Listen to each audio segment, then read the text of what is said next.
right. This is the last edition of the Obama administration's West Wing Week. Thank you for joining us on this journey that has spanned 388 episodes. We've genuinely enjoyed showing you everything that's happened here at 1600 Pennsylvania Avenue. Our farewell episode begins in the East Room with the first of many goodbyes, this one with the White House resident staff, who have made the People's House not just a home for the Obama family, but for more visitors than any other president. Then it was time for a final presidential trip home to Chicago, starting off with a goodbye to Andrews Air Force Base to thank the crew members of Air Force One.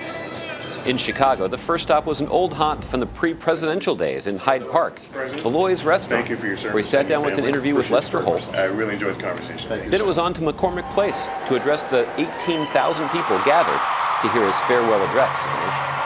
Yes, we can. Yes, we did. Yes, we can. Thank you. God bless you. May God continue to bless the United States of America. Thank you. On a surprisingly balmy Thursday, the president said goodbye and thank you to the men and women of the Uniformed Division of the United States Secret Service.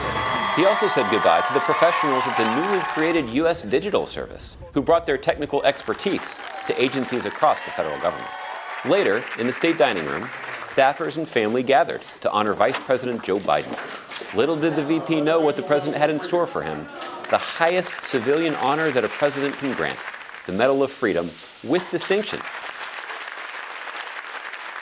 On his last full Friday in office, the president sat down for lunch with some authors and discussed it in his last print interview. Then the president made history at the very last minute by taping the first weekly address recorded in the Oval Office. This week, on Monday, the president and First Lady invited the World Series champion Chicago Cubs to the White House. This team means so much to me personally because it was the team that connected me and my dad. Because when I was a kid, at 3:30 after school, I'd come home, the Cubs would be playing. I usually get them in the first inning. Jose Cardinal will be coming up to bat, who was my favorite player. I wore my afro like him with my baseball.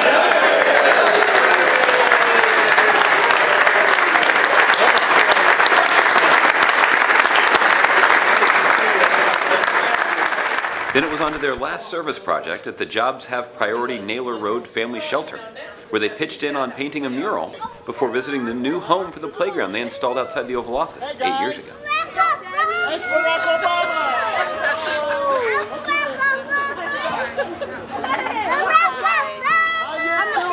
Brings back memories. This is about how big Sasha was when we showed up. This is about this big. Hey!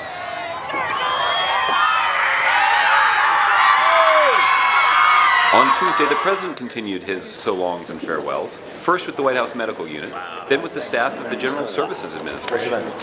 John, thank you so much. Then I took the podium for my last briefing, but little did I know I would be part of the president's goodbye tour that day. I know that he saw parts of it. He was always prepared.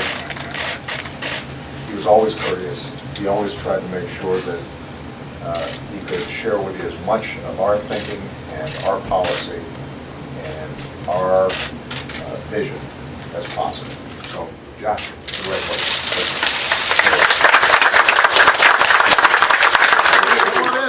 Later, the president hosted officials from the U.S. Mint in the Oval Office, You start realizing the power of these as symbols of who we are and what we're about. who presented him with 2 medals, And on one the for back each here it says term. the most single powerful word in our democracy is the word we. You guys picked good quotes. Then from leadership from the National Archives to thank them for their service. And on Wednesday, the last day of our last episode, the very last, the president took to the podium in the Brady Press briefing room for his final news 2 minutes, conference. sir. 2 minutes. That's been 2 minutes. I believe in this country. I believe in the American people. I believe that people are more good than bad. I believe tragic things happen. I think there's evil in the world. But I think that at the end of the day, if we work hard and if we're true to those things in us that feel true and feel right, that the world gets a little better each time. That's what this presidency has tried to be about. And I see that in the young people I've worked with. I couldn't be prouder of them. And so this is not just a matter of no drama Obama. This is what I really believe. It is true that behind closed doors I curse more than I do publicly. And sometimes I get mad and frustrated like everybody else does. But at my core, I think we're going to be okay. We just have to fight for it. We have to work for it and not take it for granted. And I know that you will help us do that. Thank you very much, press corps. Good luck. Well, for the last time, let me just say it outright. I just locked up. Thanks again for checking out this final edition of your West Wing Week. You guys aren't making funny faces. Come on.